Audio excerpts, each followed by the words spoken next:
చదలవాడ అనంత పద్మనాభ దత్తాత్రేయ సత్యనారాయణరావు అన్నా, చదలవాడ నారాయణరావు అన్నా ఎక్కువ మందికి తెలియకపోవచ్చు. తెలుగు టాకీల తొలి దశాబ్దాలతో పరిచయమున్న సినీ అభిమానులకు, ముఖ్యంగా 1940 దశాబ్దంలోని సినిమాల గురించి పరిజ్ఞానం ఉన్నవాళ్లకి తప్పనిసరిగా తెలిసే పేరు హీరో సిహెచ్ నారాయణరావు. ఆయన గురించిన ప్రత్యేక కార్యక్రమం ఈరోజు. ముందుగా సిహెచ్ నారాయణరావు గారి గురించి తొలిసారి వింటున్న శ్రోతల కోసం ఆయన సినిమాల ప్రత్యేకతల జాబితా చెప్తాను. ఆ తర్వాత వాటి వివరాల్లోకి వెళదాం. 1913 నుంచి 1984 దాకా 71 సంవత్సరాలు జీవించిన సిహెచ్ నారాయణరావు గారు తెలుగు తెరమీద తొలి గ్లామర్ హీరో, తొలి స్టైలిష్ హీరో. ఆయన సినీ జీవితం 1940 నుంచి సుమారుగా 1955 వరకు సినీ హీరోగా, ఆ తర్వాత మరొక 25 సంవత్సరాలు చెదురుమదురుగా సహాయ నటుడుగా, అతిథి నటుడుగా. మొత్తంగా చూస్తే సిహెచ్ నారాయణరావు గారు నటించిన సినిమాలు 40కి అటూ ఇటూ ఉండొచ్చు. ఆయన సినిమాల్లోకి ప్రవేశించింది 1940లో అయితే, ఆ దశాబ్దం అంతా రెండో ప్రపంచ యుద్ధ వాతావరణం వల్ల, ముడి ఫిలిం కొరత వల్ల ఒక్కొక్క సంవత్సరంలో చాలా తక్కువ సినిమాలు విడుదలవుతూ ఉండేవి. అంచేత నారాయణరావు గారు నటించిన సినిమాల సంఖ్య కంటే విడుదలైన సినిమాల్లో ఆయన నటించిన సినిమాల శాతం చూసుకుంటే 1940 దశాబ్దంలో ఎక్కువ సినిమాల్లో హీరోగా నటించింది నారాయణరావు గారే అని చెప్పుకోవచ్చు. ఆయన సినిమాల్లోకి ప్రవేశించేసరికి చిత్తూరు నాగయ్య గారు హీరోగా, గాయకుడిగా, సంగీత దర్శకుడిగా ప్రేక్షకాదరణ కోణంలో మొదటి వరుసలో ఉన్నారు. ఆయనతో పాటు అప్పటికి సినిమాల్లో నటిస్తున్న వాళ్లల్లో అత్యధిక శాతం మంది అంతకు ముందు నాటకాల్లో నటించిన వాళ్లే. రంగస్థల నాటకానుభవం, సంగీతంలో శిక్షణ ఆ రోజుల్లో సినిమాల్లో ప్రవేశించడానికి తప్పనిసరి అర్హతలు. అలాంటి రోజుల్లో సినీరంగ ప్రవేశానికి ముందు ఏమాత్రం నాటకానుభవం, సంగీత శిక్షణ లేని తొలి తెలుగు హీరో సిహెచ్ నారాయణరావు గారు. సినీ రంగానికి వచ్చాక నాటకాల్లో వేషాలు వేశారు, అది మరో కోణం అనుకోండి. ఆ దశాబ్దాల్లో శోభనాచల పిక్చర్స్ బ్యానర్లో అనేక విజయవంతమైన చిత్రాలను నిర్మించిన మిర్జాపురం రాజాగారి తొలి చిత్ర నిర్మాణ సంస్థ జయా ఫిలిమ్స్ బ్యానర్లో 6 సినిమాలు రూపుదిద్దుకుంటే, వాటిల్లో ఒకే ఒక్కటి సాంఘిక చిత్రం. అది జీవన జ్యోతి. 1940 అక్టోబర్లో విడుదలయ్యింది. దానిలో కథానాయకుడు ఈరోజు మనం మాట్లాడుకుంటున్న సిహెచ్ నారాయణరావు గారు. ఆయనక్కూడా అదే మొట్టమొదటి సినిమా. ఆనాటి ప్రమాణాలతో చూసుకుంటే తెలుగు సినిమాల్లో అతి చిన్న వయసులో, అంటే 26 సంవత్సరాలకే కథానాయకుడు అయిన తొలి నటుడు కూడా సిహెచ్ నారాయణరావు గారే. తర్వాత రోజుల్లో ఈ రికార్డుని అక్కినేని నాగేశ్వరరావు గారు అధిగమించారనుకోండి. తరువాత ప్రముఖ గాయకుడు ఘంటసాల గారు తొలిసారి నేపథ్య గానం చేసింది సిహెచ్ నారాయణరావు గారికే. 1946లో విడుదలైన స్వర్గసీమ చిత్రంలో. ఒక హీరోకి ఒక గాయకుడు అన్న భావనకు ఆద్యుడు కూడా సిహెచ్ నారాయణరావు గారే అని సినీ విశ్లేషకుల అభిప్రాయం. ఆ దశాబ్దంలో సిహెచ్ నారాయణరావు గారికి అత్యధిక గీతాలు నేపథ్య గానం చేసింది ఎంఎస్ రామారావు గారు. ఇటీవలే ఎంఎస్ రామారావు గారి గురించి సమగ్ర కార్యక్రమం కూడా ప్రసారం చేశాను. దానిలో చాలా విశేషాలు చెప్పాను. సిహెచ్ నారాయణరావు గారికి సినిమా అవకాశాలు తగ్గాక గాయకుడిగా ఎంఎస్ రామారావు గారికి కూడా అవకాశాలు తగ్గడం ఇంకొక గమనార్హమైన అంశం. ఎంఎస్ రామారావు గారు తొలిసారి నటిస్తూనే నేపథ్యగానం చేసింది కూడా సిహెచ్ నారాయణరావు గారు కథానాయకుడిగా నటించిన తహసీల్దార్ చిత్రంలోనే. తెలుగు సినిమాల్లో చోటు చేసుకున్న నండూరి సుబ్బారావు గారి తొలి ఎంకి పాట కూడా అదే. టంగుటూరి సూర్యకుమారి గారు హీరోయిన్గా నటించిన తొలి సాంఘిక చిత్రం 1942లో విడుదలైన దీనబంధులో కథానాయకుడు మనం మాట్లాడుకుంటున్న సిహెచ్ నారాయణరావు గారు. ఆ రోజుల్లో వైవిధ్యభరితమైన చిత్రాలను నిర్మించి తర్వాత రోజుల్లో గుమ్మడి, కృష్ణకుమారి లాంటి వారిని వెండితెరకు పరిచయం చేసిన తమిళనాడు టాకీస్ ఎస్ సౌందరరాజన్ నిర్మించిన తొలి తెలుగు చిత్రం 1943లో విడుదలైన చెంచులక్ష్మిలో ప్రధాన పాత్ర విష్ణువుగా నటించింది సిహెచ్ నారాయణరావు గారే. కొంత అనధికారికంగా సిఆర్ సుబ్బురామన్ సంగీత దర్శకత్వం వహించిన తొలి చిత్రం కూడా ఈ చెంచులక్ష్మీనే. బీర్జాపురం రాజాగారి భార్య కృష్ణవేణిగారు ఎంఆర్ఏ ప్రొడక్షన్స్ బ్యానర్లో నిర్మించిన తొలి చిత్రం మన దేశంలో హీరో కూడా సిహెచ్ నారాయణరావు గారే. ఈ మనదేశం చిత్రం ద్వారానే ఎన్టీఆర్ చిన్న పాత్రలో వెండితెరకు పరిచయమయ్యారు అన్న విషయం మీ అందరికీ తెలుసనుకుంటాను.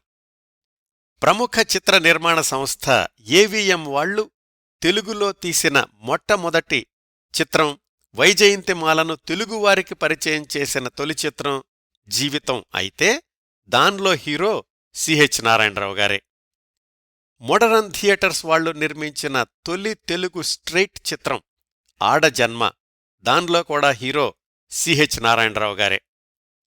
ప్రముఖ హాస్యనటుడు రమణారెడ్డి గారు తొలిసారిగా అవకాశం పొందిన మూడవ చిత్రంగా విడుదలైన 1952లోని మానవతిలో కథానాయకుడు సిహెచ్ నారాయణరావు గారే.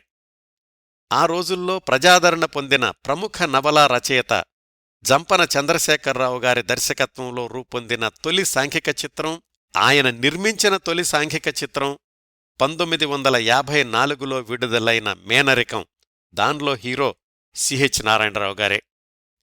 సాంఘిక, జానపద, పౌరాణిక అన్ని తరహా చిత్రాల్లోనూ ముఖ్య పాత్రలు ధరించిన ఆ దశాబ్దపు కథానాయకుడు సిహెచ్ నారాయణరావు గారు. ఆ రోజుల్లోని పౌరాణిక చిత్రాల్లో సాధారణంగా ఒక నటుడు ఒక పాత్రకు పరిమితమవుతూ ఉండేవాళ్లు. కృష్ణుడిగా ఈలపాట రఘురామయ్య గారు, నారదుడిగా పి సూరిబాబు గారు ఇట్లా. 1940లలోనే విభిన్న పౌరాణిక పాత్రలు ధరించిన రంగస్థల నాటకానుభవం లేని తొలి తెలుగు నటుడు బహుశా నారాయణరావు గారే. భక్తపోతనలో శ్రీరాముడు, చెంచులక్ష్మిలో విష్ణువు, గంగాగౌరీ సంవాదంలో శివుడు ఇలా. సంగీత దర్శకుడిగా ఘంటసాల గారి పేరు తొలిసారి వెండితెర మీద కనిపించిన చిత్రం కూడా సిహెచ్ నారాయణరావు గారు హీరోగా నటించిన మనదేశమే. ప్రముఖ రచయిత త్రిపురనేని గోపీచంద్ గారు దర్శకత్వం చేసిన మొట్టమొదటి చిత్రం 1950లో పోటాపోటీగా విడుదలై విజయం సాధించిన లక్ష్మమ్మ, దాన్లో హీరో సిహెచ్ నారాయణరావు గారే. రెబెల్ స్టార్ కృష్ణంరాజుగారు దాదాపు విశ్రాంతి జీవితంలో ఉన్న సిహెచ్ నారాయణరావు గారి దగ్గర నటనలో శిక్షణ తీసుకున్నారు అని చాలా తక్కువ మందికి తెలిసుంటుంది. ఇవండి సిహెచ్ నారాయణరావు గారి గురించి, ఆయన నటించిన సినిమాల గురించి కొన్ని ప్రత్యేకతల జాబితా. సుమారుగా 20 బుల్లెట్ పాయింట్స్ చెప్పినట్లున్నాను కదా. అవునండి, ఆ రోజుల్లో సిహెచ్ నారాయణరావు గారి చిత్రాల ప్రభంజనం అంత శక్తివంతంగా ఉండేది. ఈ ఉపోద్ఘాతానికి ఇక్కడ సెమికోలన్ పెడతానండి. సిహెచ్ నారాయణరావు గారి పేరు మొట్టమొదటిసారి వింటున్న శ్రోతలకు ఈసరికి ఆయన గురించి ఒక అవగాహన వచ్చుంటుందని అనుకుంటున్నాను. ఇప్పుడు ఆయన జీవన రేఖల్లోకి వెళ్లే ముందు ఈ కార్యక్రమం కోసం నేను సంప్రదించిన వనరుల జాబితా చెప్తాను. నారాయణరావు గారు హీరోగా వెలుగొందిన రోజుల్లో ఆయన గురించి ఎక్కడా సమగ్ర వ్యాసాలు రాకపోవడం ఆశ్చర్యకరం. ఆయనకు సినిమాల్లో వేషాలు తగ్గి ఖాళీగా ఉంటున్న రోజుల్లో 1968లో విజయచిత్ర మాసపత్రికకు ఇచ్చిన ఇంటర్వ్యూ, 1980లో జ్యోతిచిత్ర సినీ వారపత్రికకు ఇచ్చిన ఇంటర్వ్యూ, వాటిల్లో ఆయన చాలా విశేషాలు చెప్పారు. అవి చదివాను. 1953లో కినిమా అనే సినిమా మాసపత్రికలో నారాయణరావు గారు తన తొలి సినిమా విశేషాలు రాసుకున్నారు. సిహెచ్ నారాయణరావు గారు నటించిన చిత్రాలకు సంబంధించిన వ్యాసాల నుంచి కొంత సమాచారం తీసుకున్నాను. వీటన్నింటికీ మించి సిహెచ్ నారాయణరావు గారి వ్యక్తిగత జీవితం గురించి సాధికారిక సమాచారాన్ని అందించినవారు వారి రెండవ కుమారుడు, బాబాగా అందరికీ తెలిసిన శ్రీ అరుణ్ కుమార్ గారు. 82 సంవత్సరాల వయసులో మద్రాసులో విశ్రాంత జీవితం గడుపుతున్న బాబాగారితో ఫోన్లో మాట్లాడి అనేక విశేషాలు తెలుసుకున్నాను. చాలా ఓపిగ్గా నా ప్రశ్నలన్నింటికీ మళ్లీ మళ్లీ అడుగుతున్నప్పటికి కూడా సమాధానాలు చెప్పారు. ఈ సందర్భంలో వారికి ప్రత్యేక ధన్యవాదాలు తెలియచేస్తున్నాను. ఇన్ని వనరుల నుంచి సేకరించిన సమాచారాన్ని ఒక క్రమపద్ధతిలో అమర్చి మనదైన కథనంతో ఈ కార్యక్రమాన్ని మీ ముందుకు తీసుకొస్తున్నాను. ఇప్పుడు సిహెచ్ నారాయణరావు గారి జీవన రేఖల్లోకి వెళదాం. సిహెచ్ నారాయణరావు గారి పూర్తి పేరు చెప్పాను కదా, చదలవాడ అనంత పద్మనాభ దత్తాత్రేయ సత్యనారాయణరావు. సినిమాల్లో పేరు సిహెచ్ నారాయణరావు అయితే సన్నిహితులు ఆయన్ను దత్తు అని కూడా పిలుస్తూ ఉండేవాళ్లు. నారాయణరావు గారి స్వస్థలం పశ్చిమ గోదావరి జిల్లా ఏలూరు. నాన్నగారి పేరు నరసింహారావు గారు, అమ్మగారి పేరు వజ్రలక్ష్మి గారు. నరసింహారావు గారు ఏలూరులో రెవెన్యూ డిపార్ట్మెంట్లో పనిచేస్తూ ఉండేవాళ్లు. వజ్రలక్ష్మి గారి తండ్రి తాతలు మైసూరు దివాణంలో పనిచేస్తూ ఉండేవాళ్లు. అందుకే నారాయణరావు గారు జన్మించింది కర్ణాటకలో బెంగుళూరు హుబ్లీ మార్గంలో ఉన్న మధుగిరి. ఆయన పుట్టిన తేదీ 1913 సెప్టెంబర్ 13. నారాయణరావు గారి బాల్యం, హైస్కూలు అంతా కూడా ఏలూరులోనే కొనసాగింది. డిగ్రీ చదువు కోసం గుంటూరు వెళ్లారు. ఏసీ కాలేజీలో డిగ్రీ పూర్తి చేశారు. బహుశా అప్పటికి ఆయన వయసు 20-21 సంవత్సరాలు ఉండుండొచ్చు. అంటే 1933-34 ప్రాంతాలు. కాలేజీలో చదువుతుండగానే 1930లో మేనమామ నందిరాజు శ్రీరాములు గారి అమ్మాయి శారదాదేవి గారితో వివాహం జరిగింది. నారాయణరావు గారికి శారదాదేవి గారికి వయసులో 8 సంవత్సరాలు వ్యత్యాసం ఉంది. డిగ్రీ అయ్యాక 4-5 సంవత్సరాలు నారాయణరావు గారి జీవితం ప్రయోగాత్మకం అన్నట్లుగా కొనసాగింది. ముందుగా ఆయన్ను ఆకర్షించింది స్వాతంత్ర్యోద్యమం. ప్రకాశం పంతులు గారి బృందంలో సభ్యుడై స్వాతంత్ర్యోద్యమ సభల్లోనూ ఊరేగింపుల్లోనూ పాల్గొంటూ ఉండేవాళ్లు. ఆ సమయంలో అరెస్టై కొద్ది నెలలు జైల్లో కూడా ఉన్నారు.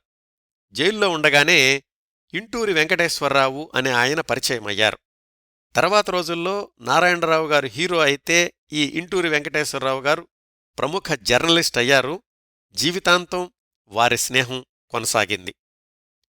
నారాయణరావు గారి మేనమామగారు, మామగారు కూడా అయిన నందిరాజు శ్రీరాములు గారు అప్పటికి రైల్వే డివిజన్లో గార్డుగా పనిచేస్తూ ఉండేవాళ్లు. జైలు నుంచి విడుదలై వచ్చిన అల్లుడు నారాయణరావు గారికి తన పలుకుబడితో సిఫార్సుతో రైల్వేలోనే అండర్ గార్డుగా ఉద్యోగం ఇప్పించారు నందిరాజు శ్రీరాములు గారు, నారాయణరావు గారి మామగారు. ఆ రైల్వే ఉద్యోగంలో తరచూ ప్రయాణాలలో నారాయణరావు గారికి చాలామంది ప్రముఖులతో పరిచయం ఏర్పడింది. వాళ్లల్లో ముఖ్యంగా చెప్పుకోవలసిన వాళ్లు ఇద్దరు. ఒకరు ప్రముఖ రాజకీయ నాయకురాలు, కవయిత్రి సరోజినీ నాయుడు గారి సోదరుడు హరీంద్రనాథ్ చటోపాధ్యాయ. స్వతహాగా బెంగాలీలే అయిన హరీంద్రనాథ్ చటోపాధ్యాయ తండ్రి ఉద్యోగరీత్యా హైదరాబాదులో ఉండేవాళ్లు. ఆంగ్లంలో కవి, నాటకాలు వేస్తుండేవాడు. ఆయన ఒకసారి రైల్లో ప్రయాణించేటప్పుడు నారాయణరావు గారిని చూసి, మీరు బెంగాలీలా అని అడిగారట. నారాయణరావు గారు స్ఫురద్రూపి, అందగాడే కాక నిజంగానే బెంగాలీ బాబులాగా ఉండేవాళ్లు. అయితే హరీంద్రనాథ్ అడిగిన ప్రశ్నకు, అంటే మీ ఉద్దేశంలో బెంగాలీలు మాత్రమే అందగాళ్లు, తెలుగువాళ్లు కాదా అని తిరుగు ప్రశ్నించారు నారాయణరావు గారు. ఇద్దరికీ మంచి స్నేహం కుదిరింది. హరీంద్రనాథ్ చటోపాధ్యాయ ద్వారా షేక్స్పియర్ నాటకాలతో పరిచయం ఏర్పడింది ఆ సంవత్సరాల్లోనే నారాయణరావు గారికి. మరి బెంగాలీ బాబులాగా ఉన్న నారాయణరావు గారిని స్టేజి ఎక్కించకుండా ఎలా ఉంటారు?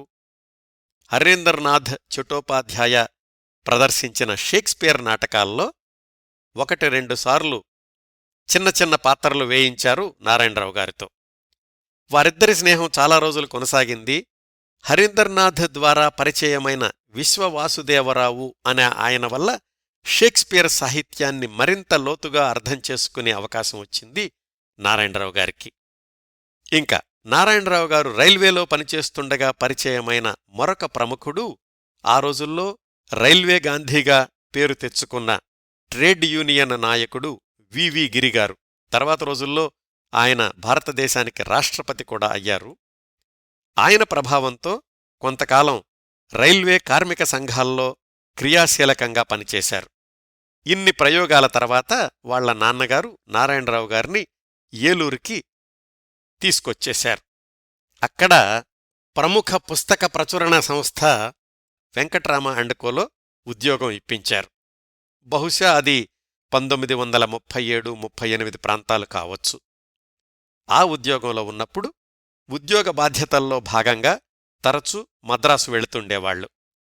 అక్కడ ఆయన మిత్రుడు మల్లాది రామ్మూర్తి అనే ఆయన మిర్జాపురం రాజాగారి జయా ఫిలిమ్స్ స్టూడియోలో పనిచేస్తూ ఉండేవాడు. ఒకసారి ఆ మిత్రుడితో కలిసి స్టూడియోకి వెళ్లిన నారాయణరావు గారి పర్సనాలిటీ మిర్జాపురం రాజాగారిని ఆకర్షించింది. దగ్గరకు పిలిపించుకుని మాట్లాడారు. అప్పటికి జరిగిందంతే. అతి త్వరలోనే తాను తీసే సినిమాలో ఆ కుర్రాడే హీరో అవుతాడని రాజాగారు అప్పుడు అనుకోలేదు. ఈ సంఘటన జరిగిన కొద్ది రోజులకో కొద్ది నెలలకో ఆ అవకాశం వచ్చింది. అదెలాగంటే 1939 చివర్లో ఒకరోజు వెంకట్రామ అండ్ కో పనిమీద మద్రాసు వెళ్లినప్పుడు లజ్ కార్నర్లోని ఆంధ్ర హోటల్లో భోజనం చేస్తున్నారు నారాయణరావు గారు. పొట్టిగా ఉన్న ఒక పెద్ద మనిషి నారాయణరావు గారిని పలకరించారు. మళ్ళీ అదే ప్రశ్న, ఆర్ యు ఏ బెంగాలీ అని. లేదండి, నేను 16 అణాల ఆంధ్రుణ్ణే అని సమాధానమిచ్చారు నారాయణరావు గారు. ఆ పెద్ద మనిషి అక్కడితో ఆగకుండా భోజనాలయ్యాక నారాయణరావు గారు ఉంటున్న గదికి వచ్చేశారు. సూటిగా అడిగేశారు, మీరు సినిమాల్లో నటిస్తారా అని. నారాయణరావు గారికేం అర్థం కాలేదు. ఎప్పుడో హరీందర్నాథ్ చటోపాధ్యాయతో కలిసి షేక్స్పియర్ నాటకాల్లో వేసిన చిన్న చిన్న వేషాలు 1-2 తప్ప నటనలో అస్సలు అనుభవం లేదు. అసలు నటుణ్ణి కావాలి అని కూడా ఎప్పుడూ ప్రయత్నించలేదు. మరి ఆ రోజుల్లో సినిమా నటుడు అంటే నాటకానుభవం, పాటలు పాడడం రెండూ కావాలి. అదే అనుమానం వ్యక్తపరచారు ఆ పెద్ద మనిషి దగ్గర. అవన్నీ మేం చూసుకుంటాము, మా కథకు సరిగ్గా నీలాంటి కుర్రాడే కావాలి, అందుకే నిన్నడుగుతున్నాను అన్నారాయన. కాదు అనడానికి ఏమీ కారణం కనిపించలేదు నారాయణరావు గారికి. సరే, నా మీద మీకు అంత నమ్మకం ఉంటే మీ ఇష్టం అన్నారాయన. ఆ వచ్చిన పెద్ద మనిషి పేరు ద్రోణంరాజు చినకామేశ్వరరావు. బాగా చదువుకున్న వ్యక్తి, పండితుడు, కవి. నారాయణరావు గారితో హోటల్లో ఈ సంఘటన జరిగిన ముందు సంవత్సరమే 1938లో కచదేవయాని అనే సినిమాకి రచనా దర్శకత్వం చేశారు ఈ ద్రోణంరాజు చినకామేశ్వరరావు గారు. ఆ సినిమాలో దేవయానిగా నటించింది కృష్ణవేణిగారు. ఆ సమయంలోనే కృష్ణవేణిగారు మిర్జాపురం రాజాగారికి సతీమణి అయ్యారు. అప్పటికి మిర్జాపురం రాజాగారు రాజకీయాలతో విసిగిపోయి జయా ఫిలిమ్స్ స్టూడియో పేరుతో సినిమా నిర్మాణంలోకి దిగారు. ఆ బ్యానర్లో 1938లో శ్రీకృష్ణ జరాసంధ నిర్మించాక 1939లో మహానంద అనే సినిమా తీస్తుండగా ఒక సమస్య వచ్చింది రాజాగారికి. ఆ మహానంద సినిమాకి దర్శకత్వం చేస్తున్న మార్కొని అనే ఇటాలియన్ని బ్రిటిష్ సైనికులు అరెస్టు చేయడంతో ఆ సినిమా పూర్తి చేయడానికి ద్రోణంరాజు చినకామేశ్వరరావు గారిని పిలిపించారు. ఆయన పనితీరు నచ్చి ఆయన దర్శకత్వంలో ఒక సాంఘిక చిత్రం నిర్మిద్దాము అనుకున్న ప్రణాళికలో ఉన్నారు మిర్జాపురం రాజాగారు. ఇంకా పౌరాణికాలే రాజ్యమేలుతున్న ఆ రోజుల్లో సాంఘిక చిత్రం నిర్మిద్దాము అనుకోవడం ఒక సాహసమైతే, కథ ప్రకారం ఆ సినిమాలో కొత్త కుర్రాణ్ణి హీరోగా తీసుకుందాము అనుకున్నారు నిర్మాత రాజాగారు, దర్శకుడు చినకామేశ్వరరావు గారు. ఓ కుర్రాణ్ణి ఎంపిక చేసి తర్ఫీదు ఇస్తున్నారు కూడా. అయితే ఆ కుర్రాడి నటన అంతగా సంతృప్తినివ్వడం లేదు. అందుకని కథానాయకుడి కోసం అన్వేషణ కొనసాగిస్తూనే ఉన్నారు. అదుగో సరిగ్గా ఆ సమయంలోనే ద్రోణంరాజు చినకామేశ్వరరావు గారు మనం మాట్లాడుకుంటున్న నారాయణరావు గారిని చూడడం తటస్థించింది. నారాయణరావు గారు సరే అన్నాక స్క్రీన్ టెస్ట్కి స్టూడియోకి రమ్మన్నారు. అక్కడ రాజాగారు నారాయణరావు గారిని చూసి ఆశ్చర్యపోయారు. ఎందుకంటే అంతకు ముందే తన స్టూడియోలో అతణ్ణి చూశారు కదా. డైరెక్టర్ మంచి కుర్రాణ్ణే తీసుకొచ్చాడులే అనుకున్నారు. టెస్ట్ షూట్ మొదలయ్యింది. నారాయణరావు గారి ముందు కెమెరా, తలమీద మైక్కు. చినకామేశ్వరరావు గారు ఒక సంభాషణ ప్రాక్టీస్ చేయించి కెమెరా రోల్ అవుతుండగా చెప్పమన్నారు. ఆయన్నే గురువుగా భావించి నమస్కారం చేసి ఒక్కసారి అమ్మగారిని మనసులో తలచుకుని ఆ సంభాషణ చెప్పేశారు నారాయణరావు గారు. నాటకానుభవం, మైక్ సెన్సు ఇలాంటివేమీ లేవు కాబట్టి చాలా మామూలుగా మాట్లాడినట్లే సంభాషణ చెప్పారు. సాగర్ టాకీసులో ప్రొజెక్షన్ వేసి చూసుకున్నారు. వాళ్లు అనుకుంటున్న కథకు సరిగ్గా నారాయణరావు గారిలాంటి సహజమైన నటుడే కావాలి, సెలెక్టెడ్ అని చెప్పారు. రాజాగారు నారాయణరావు గారిని పారితోషికం ఎంత కావాలి అని అడిగారట. ఎంత అడగాలో కూడా తెలీదు. కాకపోతే నారాయణరావు గారికి అప్పటికు వస్తున్న జీతంతో పోల్చుకుని 100 రూపాయలివ్వండి అన్నారు. ఆ రోజుల్లో 100 రూపాయలంటే చాలా ఎక్కువ. రాజాగారు వెంటనే ఒప్పేసుకున్నారు. అంత తేలిగ్గా మొదలయిందండి సిహెచ్ నారాయణరావు గారి వెండితెర జీవితం 1940 మొదట్లో. ఆ సినిమా పేరు చెప్పాను కదా, జీవనజ్యోతి. 1940 అక్టోబర్ 25న విడుదలయ్యింది. నారాయణరావు గారు, కృష్ణవేణిగార్లు హీరోయిన్లు. కమల, ఉషారాణి, కుంపట్ల మొదలైన వాళ్లు మిగతా పాత్రలు ధరించారు. సమకాలీన సామాజిక సమస్యలు, స్త్రీల ఇక్కట్లు ఇవన్నీ ఈ జీవనజ్యోతి కథలో ప్రధానాంశాలు. సినిమా విడుదలకు ముందు, ఆ తర్వాత కూడా ఆంధ్రపత్రికలో పూర్తి పేజీ ప్రకటనలు గుప్పించారు. ఆ రోజుల్లో సినిమాలు విడతల వారీగా విడుదలవుతూ ఉండేవి. అంటే మొదటి రోజు కొన్ని థియేటర్లలో, ఆ తర్వాత 2-3 రోజుల తర్వాత మరికొన్ని థియేటర్లలో అలాగా. అలాంటిది 10 సెంటర్లలో ఒకేసారి విడుదల చేయడం కూడా విశేషం. జీవనజ్యోతి సినిమా ఒక మాదిరిగా విజయం సాధించినప్పటికీ నటుడిగా నారాయణరావు గారికి 100% మించిన మార్కులు దక్కాయి. ముఖ్యంగా సహజ సిద్ధమైన సంభాషణోచ్చారణ ప్రేక్షకుల్ని విపరీతంగా ఆకర్షించింది. అంతవరకు స్టేజ్ మైక్ ముందు మాట్లాడినట్లుగా సినిమా సంభాషణలకు అలవాటు పడిన ప్రేక్షకులకు ఎవరో ఈ కుర్రాడు బాగా తెలిసిన వ్యక్తి పక్కన కూర్చునో ఎదురుగా నిల్చునో మాట్లాడుతున్నట్లుంది అన్న అనుభూతికి లోనయ్యారు. పరిశ్రమకు కూడా నారాయణరావు గారిలో సరికొత్త అందం కనిపించింది. చలాకీ పాత్రలు, యువకుడి పాత్రలు ఇలాంటి వాటికి ఈ కుర్రాడే సరైన నటుడు అని అందరూ భావించారు. పత్రికలు కూడా నిండు విగ్రహం, విగ్రహానికి తగిన చక్కదనం, చక్కదనానికి తగిన భావస్ఫూర్తి నారాయణరావు గారిలో ఉన్నాయి, ఎవరితోనైనా నిమిషంలో స్నేహం చేసుకోగల వాక్చాతుర్యంగల మనిషి అని రాశాయి. అంతకుముందు అస్సలు నటన అంటే ఏమిటో తెలియకపోయినా మొదటి సినిమాతోనే తెలుగు చలనచిత్ర రంగంలో తన స్థానాన్ని పదిలపరచుకోగలిగారు. ఆయన సినీరంగ ప్రవేశానికి కాస్త అటూ ఇటుగా సుమంగళి, ఇల్లాలు ఇలాంటి సినిమాల్లో కూడా కొత్త యువకులు కథానాయకులుగా సినీరంగ ప్రవేశం చేశారు. కానీ నారాయణరావు గారి సినీ ప్రస్థానం ముందు వాళ్లెవరూ నిలదొక్కుకోలేకపోయారు. జీవనజ్యోతి మొదటి సినిమా తర్వాత దాదాపు దశాబ్దంన్నర 15 సంవత్సరాల పాటు నారాయణరావు గారు వెనక్కి తిరిగి చూసుకునే అవసరం రాలేదు, వేషాలు వెతుక్కునే అవసరమూ రాలేదు. ఈ సంవత్సరాల్లో నారాయణరావు గారు వివిధ రకాల కథానాయకుడి పాత్రలే కాకుండా సాఫ్ట్ విలన్గా, కామెడీ విలన్గా, క్యారెక్టర్ యాక్టర్గా కూడా తనని తాను నిరూపించుకుంటూ ముందుకు సాగారు. ఆ ప్రయాణంలోని కొన్ని ముఖ్య ఘట్టాల గురించి వరుసగా తెలుసుకుందాం. నారాయణరావు గారు నటించిన రెండవ చిత్రం వాహినీవారి దేవత. 1941 జులై 4న విడుదలయ్యింది. అప్పటికీ నాగయ్య గారు హీరోగానే కొనసాగుతున్నారు. వయసులో నారాయణరావు గారికంటే 10 సంవత్సరాలు పెద్దవారు నాగయ్య గారు. ఆయన యువ కథానాయకుడి వేషాలు వేస్తున్నప్పటికీ ఆ వ్యత్యాసం తెలిసిపోతూ ఉండేది. దేవతలో నాగయ్యగారే హీరో. ఆ పాత్ర పేరు వేణు. పట్నంలో చదువుకుంటూ సెలవులకు ఇంటికొచ్చినప్పుడు పనిమనిషితో పరిచయం ఏర్పడుతుంది. ఒకరోజు తప్పు చేస్తాడు. మళ్లీ పట్నం వెళ్ళాక అక్కడ ధనవంతురాలైన మేనమామ కూతుర్ని పెళ్లి చేసుకుందామనుకుంటాడు. కాని ఆ మేనమామ కూతురు వేణుని కాకుండా తనంటే ఇష్టపడే భావకవి సుకుమార్ని పెళ్లాడాలనుకుంటుంది. ఆ సుకుమార్ పాత్ర ధరించింది సిహెచ్ నారాయణరావు గారు. హీరో పాత్ర కాకపోయినా కథకు చాలా కీలకమైన పాత్ర. ఆ పాత్ర కూడా మంచి పేరు తెచ్చిపెట్టింది నారాయణరావు గారికి.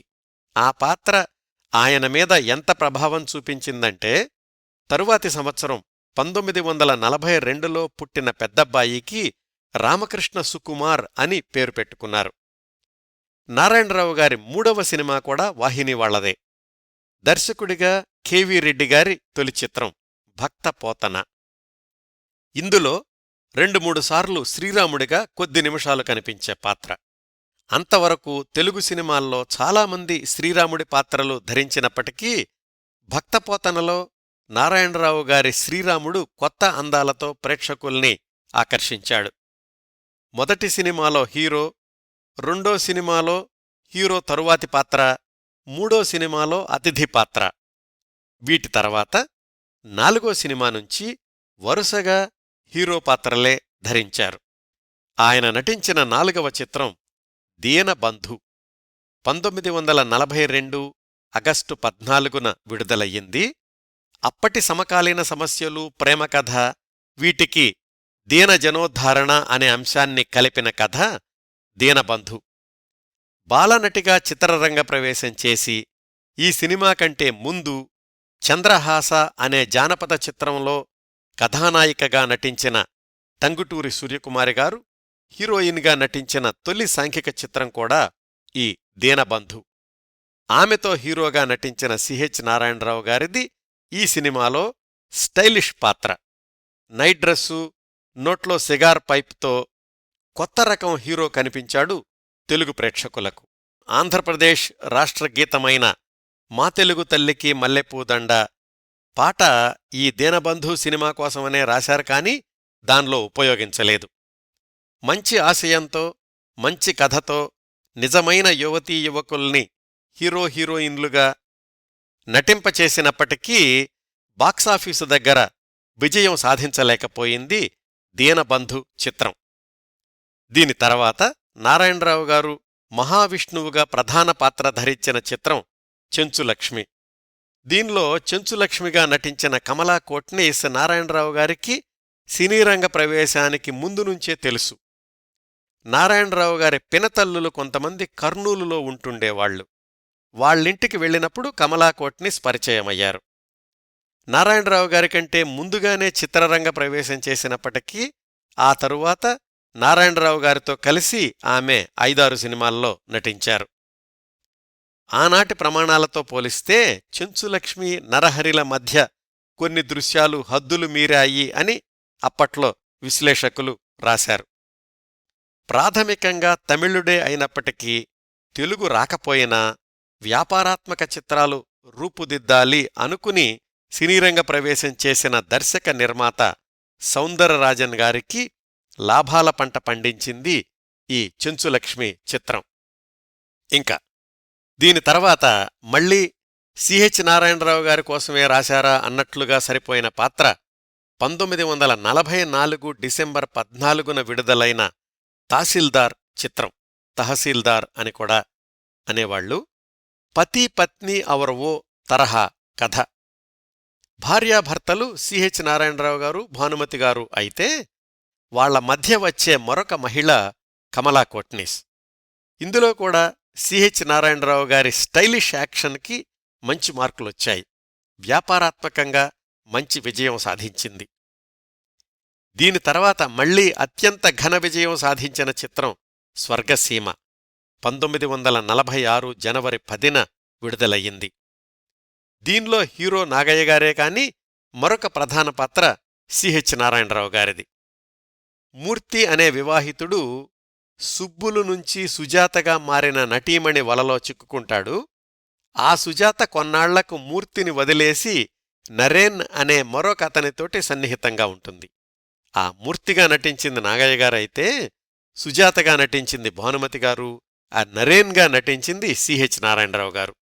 ఇందులో కూడా ఆయనది షోకిల్లా పాత్రే. భానుమతి గారు సినీరంగం నుంచి విరమించి వెళ్ళిపోదాము అనుకుంటున్న సమయంలో తప్పనిసరై నటించిన 2 సినిమాలు తహసీల్దారు, స్వర్గసీమ.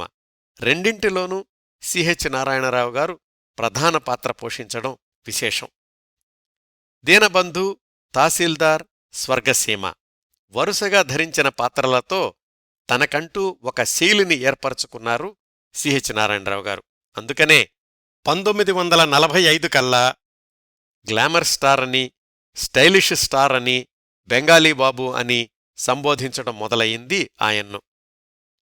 వరుస విజయాలతో తన షరతులకు నటించే స్థాయికి చేరుకున్నారు.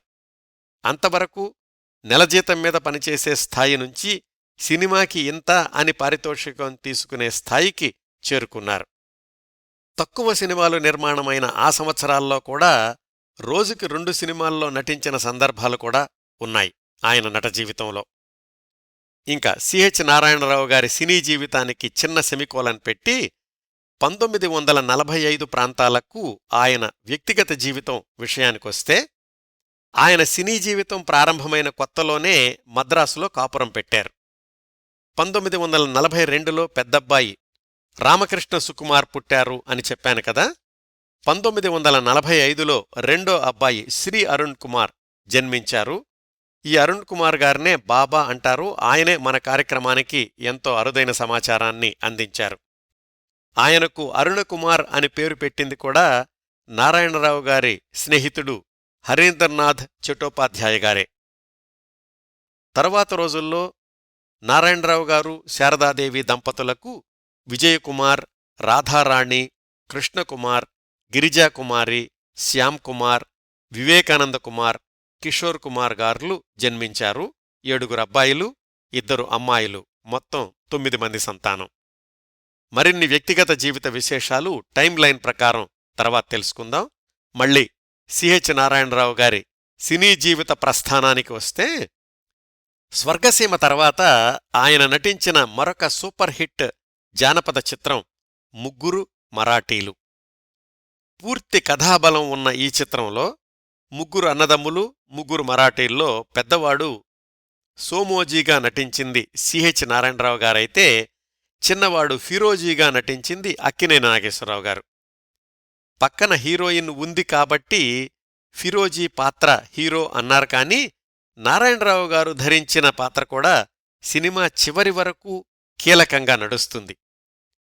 1946 జూన్ 1న విడుదలైన ముగ్గురు మరాఠీలు 4 కేంద్రాల్లో శతదినోత్సవం చేసుకోవడం విశేషం. వరుస విజయాలతో కొనసాగుతున్న సిహెచ్ నారాయణరావు గారి ఖాతాలో మరొక విజయవంతమైన చిత్రం అయ్యింది ఈ ముగ్గురు మరాఠీలు. అక్కినేని గారిని కూడా హీరోగా నిలబెట్టింది ఈ ముగ్గురు మరాఠీలు. ఈ సందర్భంలో ఒక చిన్న ఆసక్తికరమైన విశ్లేషణ చెప్తాను.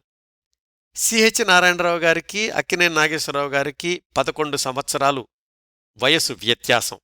సిహెచ్ నారాయణరావు గారు 1940లో హీరోగా చిత్రరంగ ప్రవేశం చేస్తే, అక్కినేని నాగేశ్వరరావు గారు ఒక 3 నెలల తర్వాత 1941 జనవరిలో విడుదలైన ధర్మపత్ని సినిమా ద్వారా బాలనటుడిగా చిత్రరంగ ప్రవేశం చేశారు. ఇప్పుడు మనం మాట్లాడుకుంటున్న 1946 నుంచి మరొక 4 ఏళ్ల తర్వాత ఒకే కథతో తయారైన పోటీ చిత్రాల్లో సిహెచ్ నారాయణరావు గారు, అక్కినేని నాగేశ్వరరావు గారు ఢీకొనడం ఇంకొక ఆసక్తికరమైన సంఘటన. ఆ విశేషాలు కొద్ది నిమిషాల్లో తెలుసుకుందాం. ముగ్గురు మరాఠీల సమయానికే తెలుగు సినిమాల నిర్మాణం సంఖ్యాపరంగా చాలా తక్కువగా ఉంది. 1947లో 5 సినిమాలు, 1948లో 8 సినిమాలు మాత్రమే విడుదలయ్యాయి.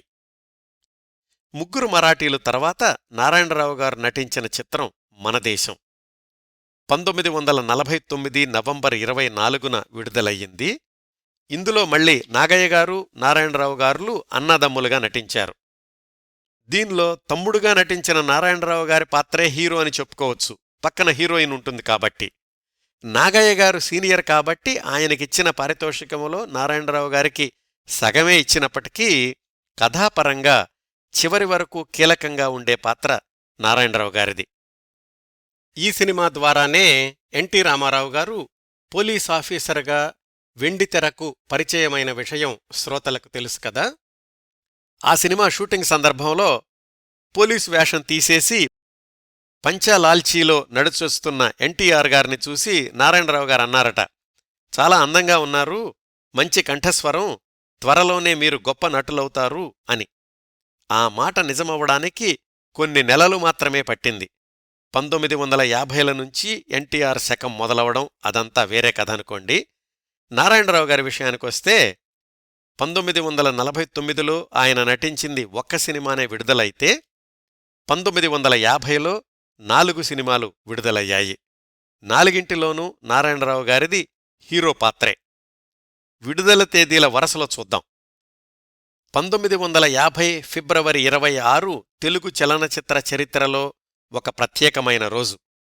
2 భారీ నిర్మాణ సంస్థలు ఒకే కథతో విభిన్న తారాగణం, విభిన్న సాంకేతిక నిపుణులతో పోటాపోటీగా నిర్మించి విడుదల చేసిన లక్ష్మమ్మ, శ్రీలక్ష్మమ్మ కథ ఒకే రోజు విడుదల కావడం.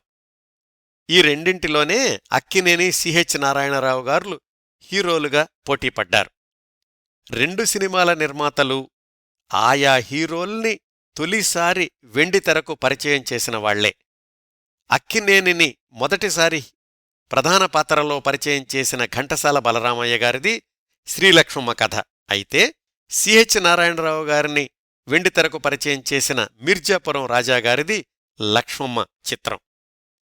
ఈ సినిమాల తయారీ నుంచి విడుదలకు ముందు ప్రకటనలు, ఒకే రోజు విడుదల కావడం, విడుదల తర్వాత ప్రకటనలు అన్నీ సంచలనంగానే కొనసాగాయి.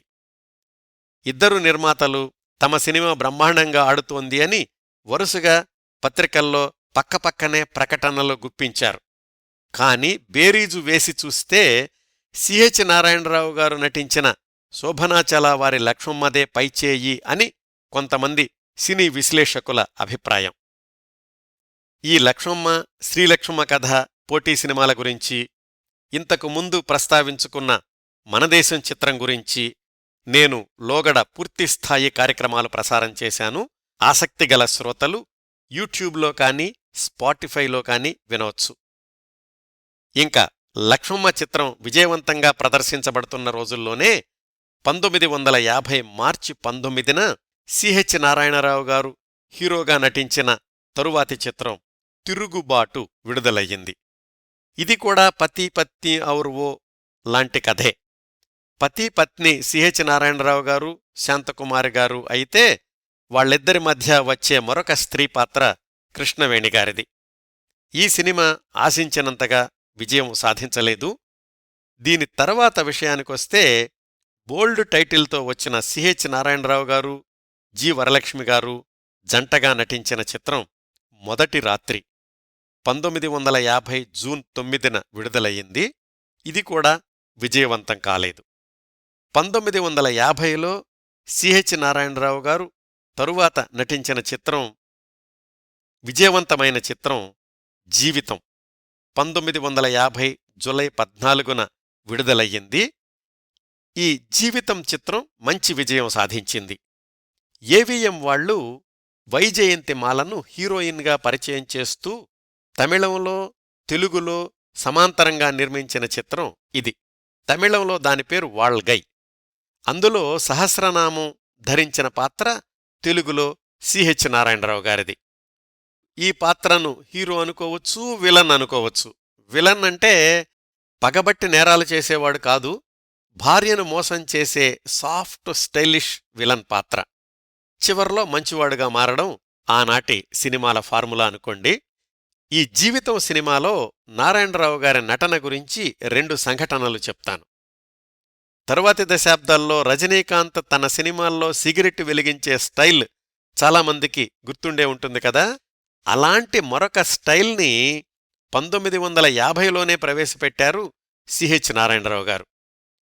జీవితం సినిమాలో ఒక దృశ్యం గుర్తు చేస్తాను.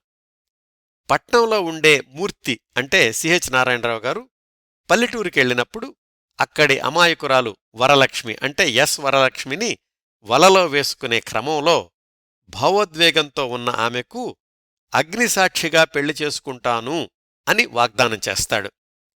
ఈ అగ్నిసాక్షిగా అనడానికి ఏం చేస్తారంటే, ముందుగా స్టైల్గా సిగరెట్ నోట్లో పెట్టుకుని అగ్గిపుల్ల గీసి సిగరెట్ అంటించకుండా మండుతున్న ఆ అగ్గిపుల్లను వేలిమీద నిలబెట్టి అగ్నిసాక్షిగా పెళ్లి చేసుకుంటాను అంటారు. మండుతున్న అగ్గిపుల్లను వేలిమీద నిలబెట్టడం అన్న ఫీట్ ఆయన మాత్రమే చెయ్యగలిగేవాళ్ళ ఆ రోజుల్లో. ఆ దృశ్యం చూసి అలా చెయ్యాలని ప్రయత్నించి చేతులు కాల్చుకున్న కుర్రవాళ్లు చాలామంది ఉన్నారట ఆ రోజుల్లో. ఈ సినిమా షూటింగ్ జరుగుతున్నప్పుడు స్టూడియోలో పక్క ఫ్లోర్లోనే తమిళ వర్షన్ షూటింగ్ కూడా జరుగుతోంది. ఇలా మండుతున్న అగ్గిపుల్లను వేలిమీద నిలబెట్టడం అనేది సిహెచ్ నారాయణరావు గారు కల్పించుకున్న దృశ్యం. దర్శకుడు చెప్పింది కాదు. అది చూసిన తమిళ నటుడు సహస్రనామం అన్నాడట దర్శకుడితో, ఈ స్టైలిష్ యాక్టర్ ఇలాంటి విచిత్రమైన ఫీట్స్తో రెచ్చిపోతుంటే మేమేం కావాలండి అని. ఈ దృశ్యాన్ని మీరు కూడా చూడొచ్చు. యూట్యూబ్లో ఈ సినిమా చక్కటి ప్రింట్ ఉంది. దానిలో 42 నిమిషాల దగ్గర వస్తుంది నేను చెప్పిన దృశ్యం. ఇంకా ఈ జీవితం సినిమాలోనే మరొక సంఘటన. సినిమా చివర్లో పశ్చాత్తాపంతో తను మోసం చేసిన వరలక్ష్మిని క్షమించమని అడిగే దృశ్యం ఉంటుంది. దర్శకుడు చెప్పింది తమిళంలో సహస్రనామం చేసింది పరిగెత్తుకుంటూ వెళ్ళి భర్త ఆమె కాళ్లమీద పడడం. సిహెచ్ నారాయణరావు గారు మాత్రం ఇలా చేస్తాను చూడండి అని పరిగెత్తుకుంటూ వెళ్ళి ఎస్ వరలక్ష్మి ఒళ్ళో తలదాచుకుని ఏడుస్తారు. కాళ్లమీద పడే నాటకీయత కంటే ఒళ్ళో తలదాచుకుని ఏడవడం అనే షాట్ వల్ల ప్రేక్షకుల్లో ఎక్కువ సానుభూతి తెచ్చుకుంది ఆ పాత్ర. ఇవన్నీ సిహెచ్ నారాయణరావు గారి సహజ నటనకు, ఆ రోజుల్లో ఆయన సృష్టించుకున్న సరికొత్త స్టైల్స్కి ఉదాహరణలండి. కొద్ది నిమిషాలు సిహెచ్ నారాయణరావు గారి సినీ జీవితం నుంచి పక్కకొచ్చి ఆయన సినీ నటుడిగా వెలుగొందుతున్న రోజుల్లో పాల్గొన్న కొన్ని కార్యక్రమాల గురించి తెలుసుకుందాం. 1947లో భారతదేశపు తొలి స్వాతంత్ర్య దినోత్సవం రోజు ప్రఖ్యాత రచయిత, ఆకాశవాణిలో కార్యక్రమ నిర్వాహకుడిగా ఉన్న బుచ్చిబాబు గారు మద్రాసులోని ప్రముఖ సినీ కళాకారులందరితో ఒక కార్యక్రమాన్ని నిర్వహించారు ఆకాశవాణిలో. దానిలో సిహెచ్ నారాయణరావు గారు కూడా ఉన్నారు. అలాగే సినిమాల్లో ప్రవేశించడానికి ముందు నాటకాల్లో నటించకపోయినా సినీ రంగంలో బిజీగా ఉన్న రోజుల్లో రంగస్థల నాటకాలు, రేడియో నాటకాలు రెండింటిలోనూ నటించారు సిహెచ్ నారాయణరావు గారు. ఉదాహరణకు మల్లాది కృష్ణశర్మగారు రాసిన మిస్ ప్రేమ బిఏ అనే రంగస్థల నాటకం, పాలగుమి పద్మరాజుగారు రాసిన పట్నవాసం అనే రేడియో నాటకం మొదలైనవి. మళ్లీ మనం సిహెచ్ నారాయణరావు గారి సినీ జీవిత ప్రస్థానానికి వద్దాం. జీవితం సినిమా తర్వాత 1951 నవంబర్లో విడుదలై విజయం సాధించిన మోడరన్ థియేటర్స్ వాళ్ల ఆడజన్మ, దానిలో కూడా నారాయణరావు గారి పాత్రకు మంచి ప్రశంసలు లభించాయి. లక్ష్మమ్మ కథతో దర్శకుడిగా మంచి పేరు తెచ్చుకున్న రచయిత గోపీచంద్ గారు తన తరువాతి చిత్రం పేరంటాలులో కూడా హీరోగా నారాయణరావు గారినే ఎంపిక చేసుకున్నారు. 1951లోనే వచ్చింది ఈ పేరంటాలు చిత్రం. తరువాత చెప్పుకోవాల్సింది భవిష్యత్తులో చరిత్ర సృష్టించిన లవకుశ చిత్ర నిర్మాత ఏ శంకర్ రెడ్డి గారి తొలి చిత్రం, జానపద చిత్రం మానవతి. దీనిలో సిహెచ్ నారాయణరావు గారు, జి వరలక్ష్మి గారులు హీరో హీరోయిన్లు. నారాయణరావు గారితో తహసీల్దార్ చిత్రాన్ని నిర్మించిన వైవీరావు గారే మానవతి చిత్రానికి దర్శకుడు. ఈ సినిమా అంతగా విజయవంతం కాలేదు. నిర్మాణంలో విపరీతమైన జాప్యం, పారితోషికం విషయంలో మాట తేడా రావడంతో నారాయణరావు గారు కోర్టుకి వెళ్లే పరిస్థితి కూడా వచ్చింది ఈ మానవతి చిత్ర నిర్మాణ సమయంలో. ఈ సినిమా 1952 జనవరిలో విడుదలయ్యింది. ఇప్పటి వరకు చూసుకుంటే సిహెచ్ నారాయణరావు గారి కెరీర్లో 1-2 ఒక మాదిరిగా ఆడిన సినిమాలున్నప్పటికీ అత్యధిక శాతం విజయవంతమైనవే. నటుడిగా కూడా తిరుగులేని పేరు తెచ్చిపెట్టాయి. అయితే ఇంత విజయపథం తర్వాత ఆయన చేసిన ఒక ప్రయోగం బెడిసికొట్టి ఆయన భవిష్యత్తుని దెబ్బతీసింది అంటారు. అదే సినిమా నిర్మాణంలో అడుగుపెట్టడం. 1953 జులైలో విడుదలైన మంజరి అనే జానపద చిత్రాన్ని దర్శకుడైన వైవీరావు గారు మొదలుపెట్టినప్పటికీ నిర్మాణం మధ్యలో ఏర్పడిన ఇబ్బందుల వల్ల సిహెచ్ నారాయణరావు గారు కూడా పెట్టుబడి పెట్టక తప్పలేదు. సిహెచ్ నారాయణరావు గారు, జి వరలక్ష్మి జంటగా నటించిన రోడ్ షో తరహా జానపద చిత్రం మంజరి పరాజయం పాలవడం, సిహెచ్ నారాయణరావు గారు పెట్టిన పెట్టుబడి, అంతవరకు దాచుకున్న ఆయన సంపాదన బూడిదలో పోసిన పన్నీరు అయ్యింది. దీని తర్వాత 1954లో మేనరకం, 1958లో గంగాగౌరీ సంవాదం 2 సినిమాల్లో ప్రధాన పాత్రలు ధరించినా అవి కూడా సిహెచ్ నారాయణరావు గారి నట జీవితాన్ని నిలబెట్టలేకపోయాయి. 1958లోని గంగాగౌరీ సంవాదాన్ని మినహాయిస్తే దాదాపు 1954కే సిహెచ్ నారాయణరావు గారి నట వైభవం ముగిసింది అని చెప్పుకోవచ్చు. 1958 తర్వాత మరొక 7 ఏళ్లపాటు ఒక్క సినిమాలో కూడా కనిపించలేదు నారాయణరావు గారు. అన్నేళ్ల తర్వాత ఆయన చిన్న పాత్ర పోషించిన చిత్రం 1965లో విడుదలైన వీలునామా. హీరో దశ ముగిశాక నారాయణరావు గారి పేరు వెండితెర మీద కనిపించిన సందర్భం కూడా అదే. ఆ తర్వాత 2 ఏళ్లకు 1967లో రహస్యం చిత్రంలో ఒక చిన్న పాత్ర ధరించారు. ఆ పాత్ర పేరు నాగయ్య. ఆ చిత్ర నిర్మాత శంకర్రెడ్డి గారు నారాయణరావు గారి అప్పటి పరిస్థితి గురించి తెలుసుకుని తన మొదటి సినిమాలో హీరో అయిన ఆయన్ను పిలిపించి ఒక చిన్న వేషం వేయించారు. సినీ రంగంలో ఓడలు బళ్ళు, బళ్ళు ఓడలు అవడం సర్వసాధారణం కదా. రహస్యం సినిమాకి 20 సంవత్సరాల ముందు ముగ్గురు మరాఠీల్లో నారాయణరావు గారు, అక్కినేని గారు అన్నాదమ్ములుగా నటిస్తే 1950లోని లక్ష్మమ్మ సినిమాలతో ఇద్దరూ పోటీ పడితే రహస్యం సినిమా రోజులొచ్చేసరికి అక్కినేని గారు ప్రధాన స్థాయి హీరో అయితే నారాయణరావు గారు ఒక చిన్న పాత్రతో సరిపెట్టుకోవాల్సొచ్చింది. ఆ తర్వాత కూడా 2 ఏళ్లకు 3 ఏళ్లకు ఏదో ఒక సినిమాలో చిన్న వేషం అన్నట్లుగా 1982 దాకా సుమారు 15 సినిమాల్లో అతిథి పాత్రల్లో కనిపించారు. వాటిల్లో నాగభూషణం గారి సొంత సినిమాలు ఒకే కుటుంబం, ప్రజానాయకుడు, భాగస్థులు ఉన్నాయి. అంటే ఒక సీనియర్ నటుడిగా నారాయణరావు గారి పట్ల నాగభూషణం గారికున్న గౌరవాన్ని అర్థం చేసుకోవచ్చు. సిహెచ్ నారాయణరావు గారు చిట్టచివరిసారిగా వెండితెర మీద కనిపించిన చిత్రం కృష్ణంరాజుగారి మధుర స్వప్నం 1982 జనవరిలో వచ్చింది. దానికంటే ముందు 1980లో వచ్చిన కృష్ణంరాజుగారి సొంత సినిమానే శివమెత్తిన సత్యంలో జడ్జిగా కూడా కనిపిస్తారు నారాయణరావు గారు. నటనలో పాఠాలు నేర్పిన గురువుగారికి కృష్ణంరాజుగారు ఇచ్చిన గురిదక్షిణలు కావచ్చు ఆ 2 పాత్రలు. కృష్ణంరాజుగారికి సిహెచ్ నారాయణరావు గారు గురువు ఎలా అయ్యారో కొద్ది నిమిషాల్లో చెప్తాను. ఈ విధంగా నారాయణరావు గారి హీరో శకం 1955తోనే ముగిసినా అరకొరగా సాగిన అతిథి పాత్రల ప్రయాణం 1982తో ఆగిపోయింది.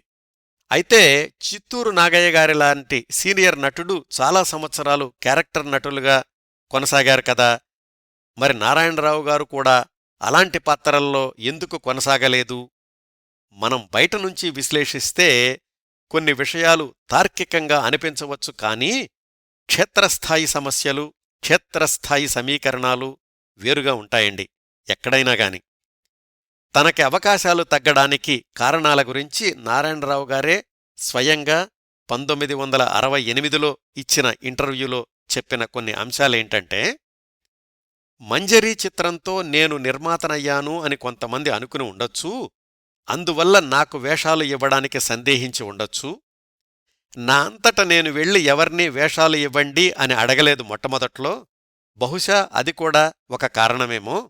నేను సాధారణంగా సెట్సులో నా పనేదో నేను చూసుకుని వచ్చేస్తాను. బహుశా చాలామంది దాన్ని గర్వంగా అనుకున్నారేమో తెలీదు. ఈ మధ్య నిర్మాతల్ని నేనే వెళ్ళి వేషాలివ్వండి అని అడగడం మొదలుపెట్టాను. అయ్యో తప్పనిసరిగా ఇస్తామండి అన్నారు, కాని ఎవరూ పిలవడం లేదు. నాకు ఈ చిత్ర పరిశ్రమ తల్లిలాంటిది. నేను తల్లికి ఎప్పుడూ ద్రోహం చెయ్యలేదు, చెయ్యను. ఆ తల్లే బిడ్డను దూరం చేసుకుంటోంది అనేది నా బాధ, ఆవేదన. ఎక్కడికెళ్ళినా నా అభిమానులు మళ్ళీ ఎప్పుడు నటిస్తారు అంటున్నారు. వాళ్లకి ఏం సమాధానం చెప్పాలో తెలియడం లేదు. నాకు ఇలాంటి వేషాలే కావాలి అని గిరిగీసుకుని కూర్చోలేదు. అయినా నిర్మాతలు నన్ను ఎందుకు నిర్లక్ష్యం చేస్తున్నారో ఇప్పటికీ తెలియడం లేదు. ఈ మధ్య అతిథి పాత్రలకు పిలుస్తున్నారు, కానీ దానివల్ల ఏం ప్రయోజనం ఉంటుంది? ఏదో పరిశ్రమలో ఉన్నాము అనిపించుకోవడం తప్ప. ఏది ఏమైనా కాని అవకాశాలు వస్తాయి అన్న ఆశతోనే 10 ఏళ్లుగా ఎదురుచూస్తున్నాను. నిరుత్సాహపడడం కంటే ఏం చెయ్యగలను? ఇన్నేళ్ల తర్వాత ఏ ఉద్యోగానికి వెళ్లగలను? నా తమ్మండుగురు సంతానాన్ని పోషించాల్సిన బాధ్యత నాదే కదా. ఇవండి నారాయణరావు గారు 1968లో వెలిబుచ్చిన కొన్ని అభిప్రాయాలు. ఇంకా అప్పటి పరిస్థితుల్ని బయటనుంచి విశ్లేషిస్తే 1950ల నుంచి ఎన్టీఆర్, ఏఎన్నార్ల శకం మొదలయ్యాక 1940 దశాబ్దంలోని చాలామంది నటులు 1950 తర్వాత కనుమరుగైపోయారు, ఒక్క నాగయ్యగారిలాంటి వాళ్లు తప్ప. 1955 ప్రాంతాలకి సిహెచ్ నారాయణరావు గారి వయసు 42 సంవత్సరాలు. ఎన్టీఆర్, ఏఎన్నార్, రామశర్మ, అమర్నాథ్, కాంతారావు వీళ్లంతా అప్పటి యువతరం. బహుశా ఆనాటి సినిమా కథలకు ప్రేక్షకులు యువతరాన్ని చూడాలి అనుకున్నారేమో. అయితే క్యారెక్టర్ పాత్రలైన నారాయణరావు గారికి ఎందుకు రాలేదు అనేది ఆయనలాగే అందరికీ ప్రశ్నార్థకమే. వాళ్ల నాన్నగారి గురించి మనకు అరుదైన సమాచారాన్ని అందించిన వారి రెండో అబ్బాయి అరుణ్ కుమార్ గారు, బాబాగారు, మెట్రిక్ అవగానే ఉద్యోగంలో చేరి ఆ తర్వాత డిగ్రీ పూర్తి చేశారు. 1960 దశాబ్దం నుంచి ఆయన కూడా కుటుంబాన్ని పోషించడంలో తండ్రికి సహాయపడ్డారు. నారాయణరావు గారు నటుడిగా వెలుగొందిన రోజుల్లో సొంత ఇల్లు, 2 కార్లు ఉండేవి. 1960-70లలో ఇల్లమ్మేశారు, కార్లమ్మేశారు. కొన్నిసార్లు ఇంట్లోని బంగారం, వెండి కూడా అమ్మేయాల్సొచ్చింది. ఇంకా ఆ రోజుల్లో సినిమాల్లో వేషాల కోసం వచ్చే నటులు కొంతమంది నారాయణరావు గారి దగ్గరకు సలహాల కోసం, నటనలో మెళకువలు నేర్చుకోవడానికి వచ్చేవాళ్లట. అలా వచ్చిన వాళ్లల్లో కృష్ణగారు కూడా ఉన్నారని, కృష్ణగారిని వాళ్ల నాన్నగారు వెంటపెట్టుకుని వచ్చేవాళ్లని అరుణ్ కుమార్ గారు చెప్పారు. ఆయన, కృష్ణ అటు ఇటు ఒకే ఈడు వాళ్లు. కృష్ణంరాజు గారైతే స్వయంగా చాలాసార్లు ఇంటర్వ్యూల్లో చెప్పుకున్నారు. చిలకా గోరింకా పరాజయం తర్వాత సంధి సమయంలో సిహెచ్ నారాయణరావు గారి దగ్గరికెళ్ళి రోజూ నటనలో శిక్షణ తీసుకునేవాణ్ణి అని. రోజూ పొద్దున్నే 9 నుంచి 12 వరకు, మళ్లీ సాయంకాలం 3 నుంచి 6 గంటల వరకు నారాయణరావు గారింటికి వెళ్లాను అని కృష్ణంరాజు గారు ఇంటర్వ్యూలో చెప్పుకున్నారు. ఆ విధంగా సిహెచ్ నారాయణరావు గారు కృష్ణంరాజు గారికి గురువు అయ్యారు. ఆయన నటించిన చిట్టచివరి చిత్రాలు 2 కూడా కృష్ణంరాజు గారి సొంత చిత్రాలే అవడం గమనార్హం. ఇంకో చిన్న ఆసక్తికరమైన విశేషం ఏమిటంటే, నారాయణరావు గారు ఆ రోజుల్లో పాము మంత్రం వేసేవాళ్లట. ఆ పని మీద ఎప్పుడూ ఎవరో ఒకళ్ళు వాళ్ళింటికి వస్తుండేవాళ్లు. గ్రహణం రోజు మంత్రసాధన కూడా చేస్తుండేవాళ్లట. ఇంకా 1980 తర్వాత నారాయణరావు గారి ఆరోగ్యం కూడా కాస్త దెబ్బతింది. చివర్లో ప్రోస్టేట్ సమస్యలతో బాధపడ్డారు. అది కిడ్నీ సమస్యకు దారితీసింది. 1984 ఫిబ్రవరి 14న మధ్యాహ్నం 2:30 ఆసుపత్రిలోనే కిడ్నీ వైఫల్యంతో కన్నుమూశారు తెలుగు సినీ రంగంలో తొలి స్టైలిష్ స్టార్ సిహెచ్ నారాయణరావు గారు. అప్పటికి వాళ్ల కుటుంబం అద్దె ఇంట్లో ఉంటోంది. కుటుంబ సభ్యులంతా ఆసుపత్రి దగ్గరకొచ్చారు. అక్కడ్నుంచే శ్మశానానికి తీసుకెళ్లి తదుపరి కార్యక్రమాలు పూర్తిచేశారు. ఆ ఆసుపత్రి యాజమాన్యానికి మిత్రుడైన తమిళ జర్నలిస్ట్ రిపోర్టర్ ఆనందన్కి ఈ వార్త తెలిసింది. ఆయన ఢిల్లీ ఆకాశవాణికి నారాయణరావు గారి నిర్యాణ వార్త అందించారు. ఆ విధంగా ముందుగా జాతీయ వార్తల్లో ప్రసారమైంది నారాయణరావు గారు కన్నుమూశారు అన్న విషయం. ఆయన చిరకాల మిత్రుడు, అప్పటి ప్రముఖ జర్నలిస్ట్ ఇంటూరి వెంకటేశ్వరరావు గారు, నటీమణులు కమలా కొట్నీస్, జి వరలక్ష్మి నారాయణరావు గారి కుటుంబ సభ్యుల్ని పరామర్శించారు. అయితే ఏ పత్రికలోనూ ఆయన నిర్యాణం గురించిన వార్తలు రాకపోవడం విచిత్రం.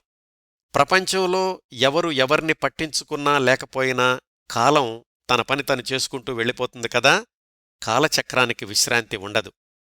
ఆ విధంగా 71 సంవత్సరాల వయసులో సిహెచ్ నారాయణరావు గారి జీవన ప్రస్థానం ముగిసింది.